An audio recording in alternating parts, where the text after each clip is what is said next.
Hello friends, this is Sneha. Welcome to Learn Java with Sneha. So in the last video we have learned about objects where we have seen what is object, different characteristics of an object and I have explained what is object with ample of examples. So let's move forward. In this video we'll be discussing different object oriented pillars. In case you have not yet gone through what is object, I have just mentioned the link in the description box. So please go through what is object first, because in order to understand object-oriented programming and the different pillars, you need to first understand what is an object. Okay, so let's hope we are ready with what is object, and let's discuss about different object-oriented programming principles. So let's start with what is object-oriented programming. So what is object-oriented programming? Object-oriented programming is a programming structure or programming paradigm which is based on the concept of objects. We have already learned what is object. What is object? It is nothing but which is having a well-defined structure and a behavior. So structure is nothing but the data part, and behavior is nothing but the different functions that we can apply, or the different functionalities which we can apply on an object. So this object is a combination of a data and functions. So in object-oriented programming, whatever are the pillars that we'll be discussing, this entire object-oriented programming revolves around the object, okay, which is a combination of data and functions. So let's discuss about the different pillars of object-oriented programming. So basically there are four major pillars: abstraction, encapsulation, inheritance, and polymorphism. So any language which supports these four major pillars is called as a object-oriented programming language. And Java supports all these pillars. So Java is object-oriented programming. In this particular video, we are not going to emphasize on what is Java and all. In general, we are discussing what is object-oriented programming. Later, we will be utilizing, or we will be implementing these major pillars of object-oriented programming using Java. In case you want to go for some other language, still in this particular video, we are not talking about a particular language. So it is just object-oriented programming, which is common for all object-oriented programming languages, which supports these four major pillars. Let's discuss about these pillars one by one. Let's start with abstraction. So abstraction is nothing but considering the key aspects and ignoring the rest. So when you talk about an object, every object has multiple characteristics or multiple attributes. So it depends on the scenario where you're using that particular object. You need to consider only the attributes which are required in that particular scenario, and you ignore the rest. Let's see this using an example. So if you have a person object, what are the different characteristics or the attributes a person can have?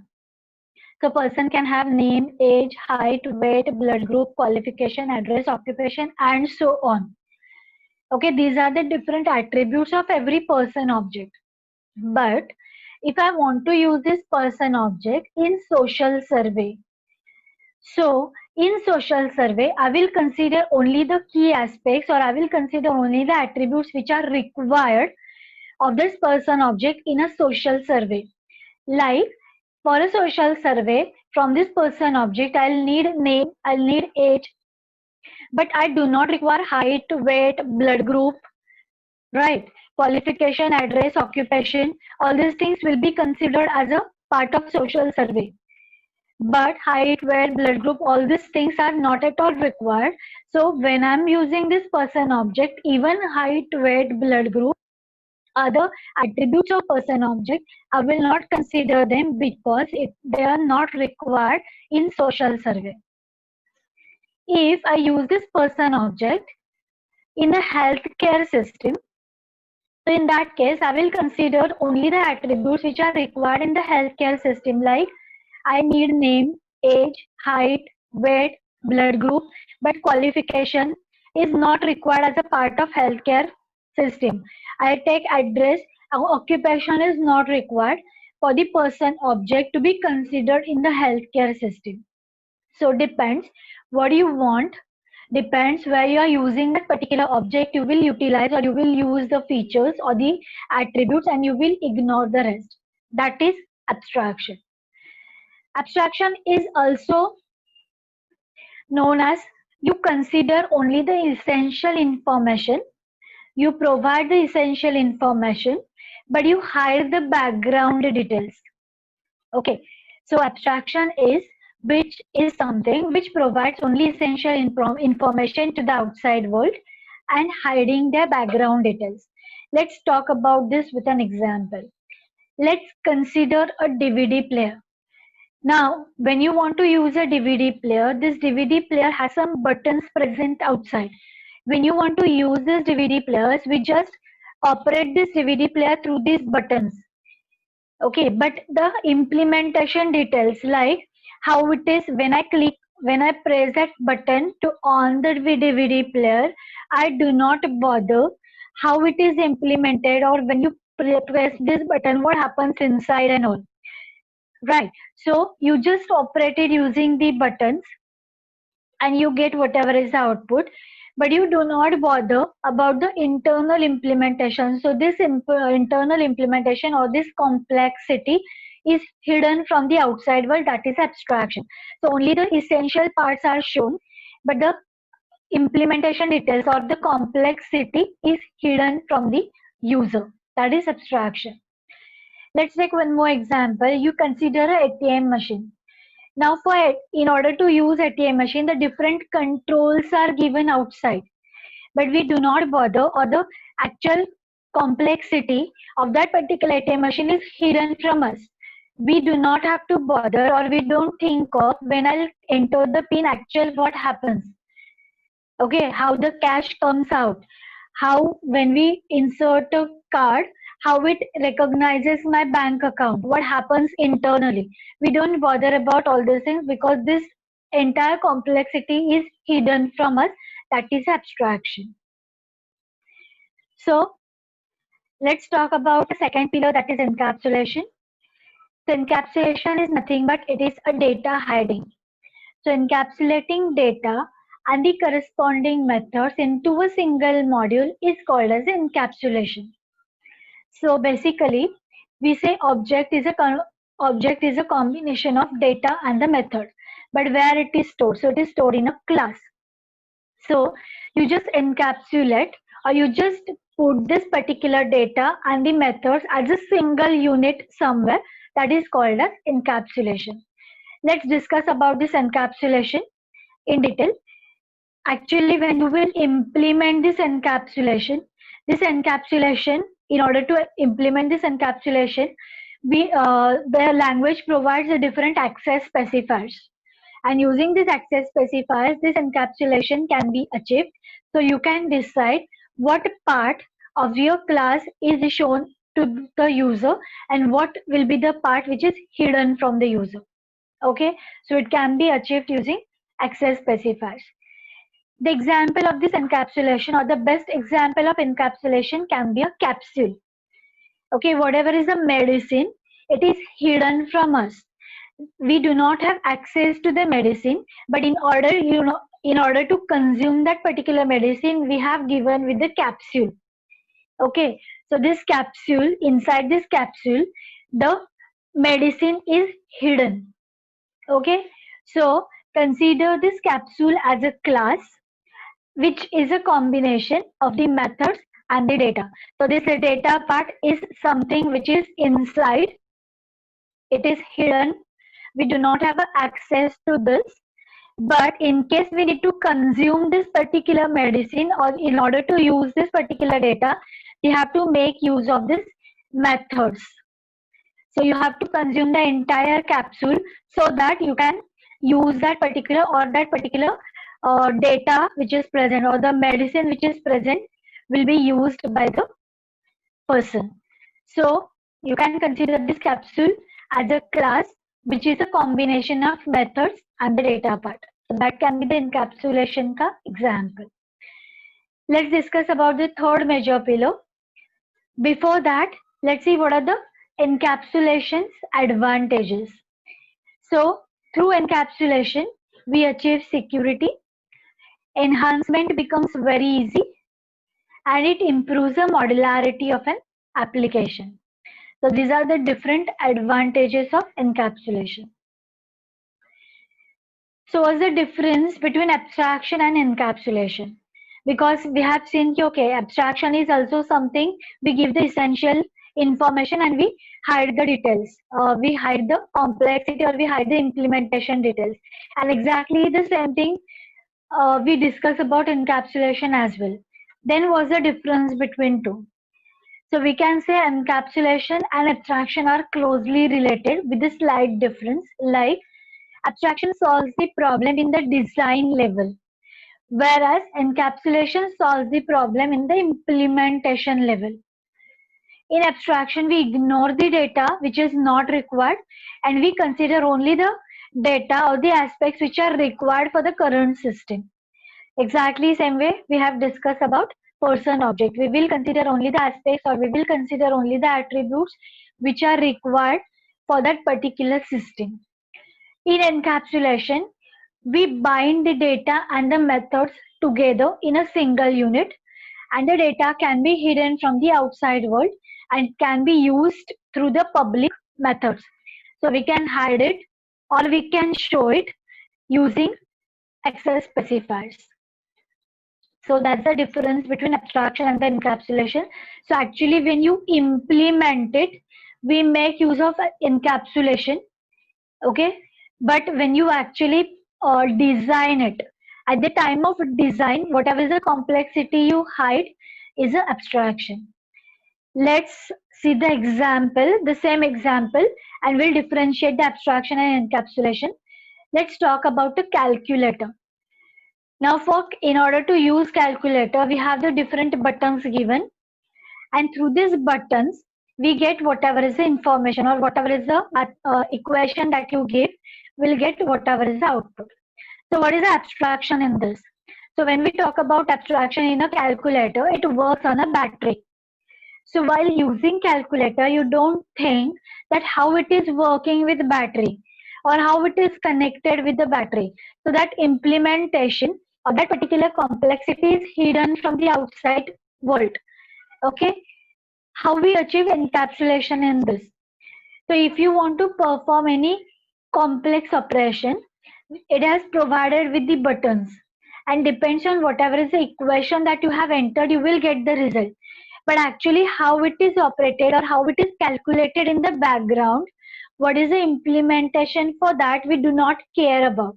So that is a encapsulation, the actual implementation, that when you enter that particular equation or the formulas, how it is calculated, that particular implementation is hidden from us. So that is encapsulation. So abstraction is something which happens at the design level, and encapsulation is something which takes care about hiding implementation at the implementation level. So when you implement the code. Let's discuss about the third major pillar, that is inheritance.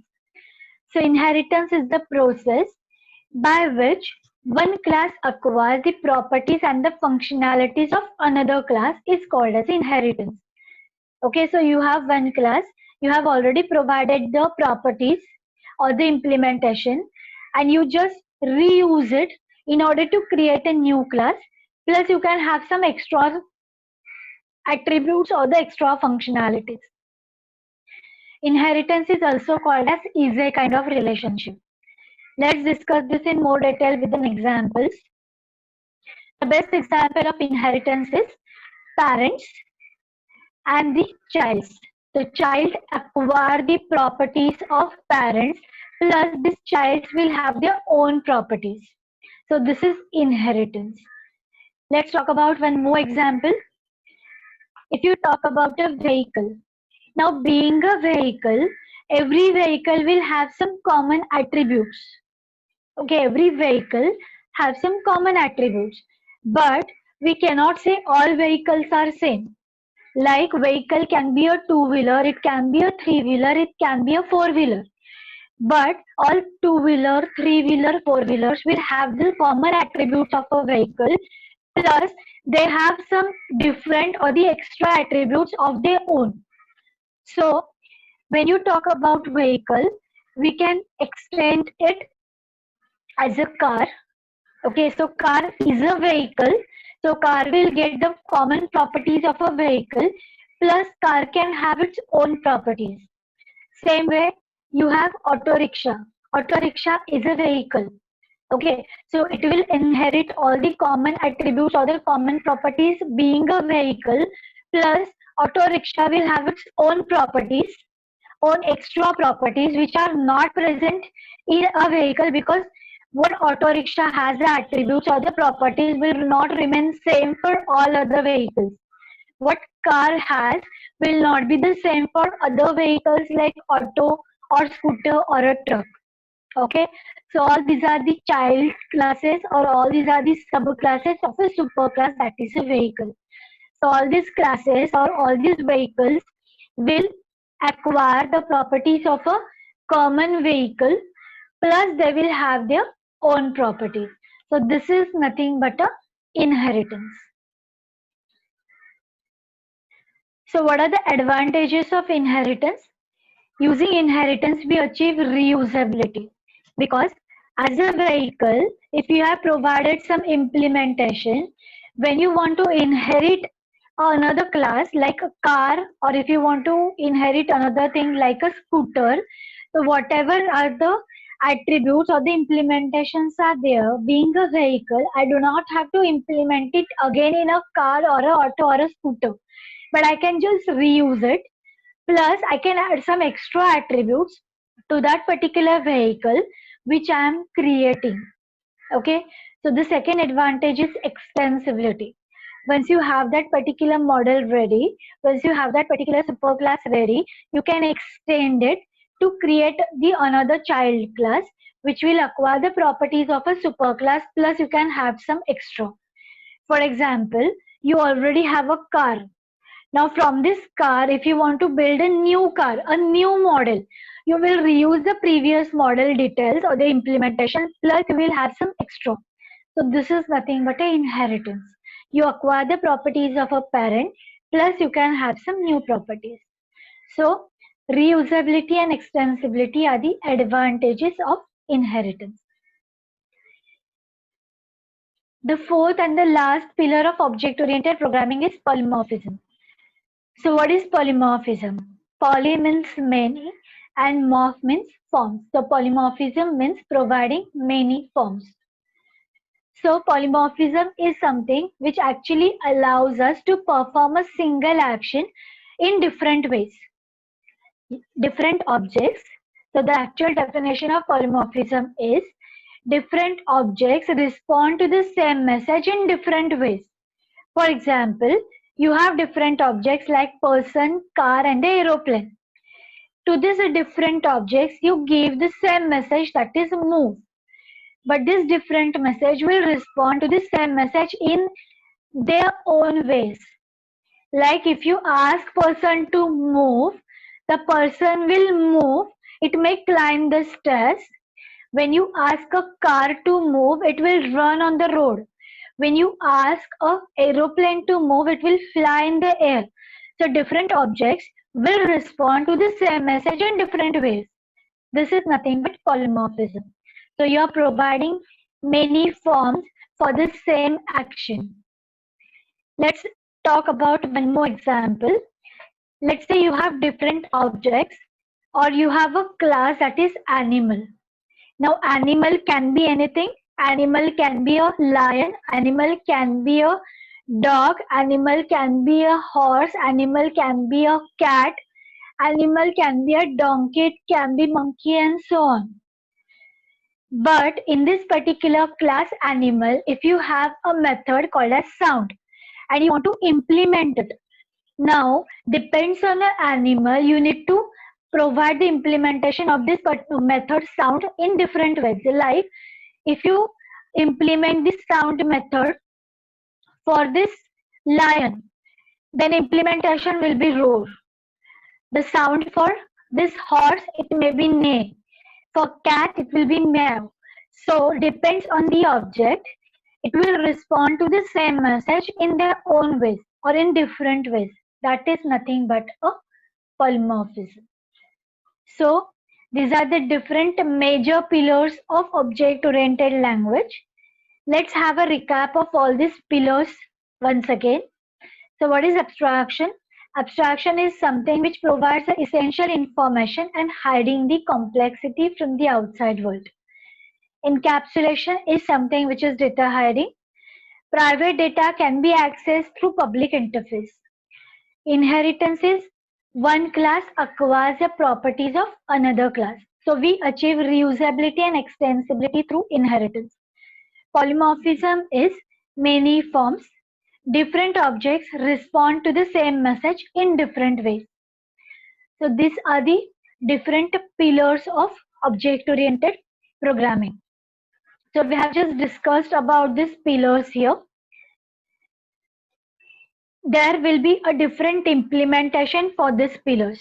Okay, so we are not going to see the implementation of all these pillars in the same video, but we'll be having the separate videos for implementing these pillars. There will be a separate thing for encapsulation, inheritance, polymorphism, and so on.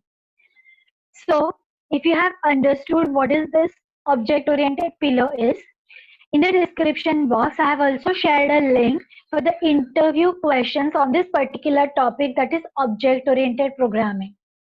Okay, so you can just go through after this video, you can just go through the interview questions on object-oriented programming.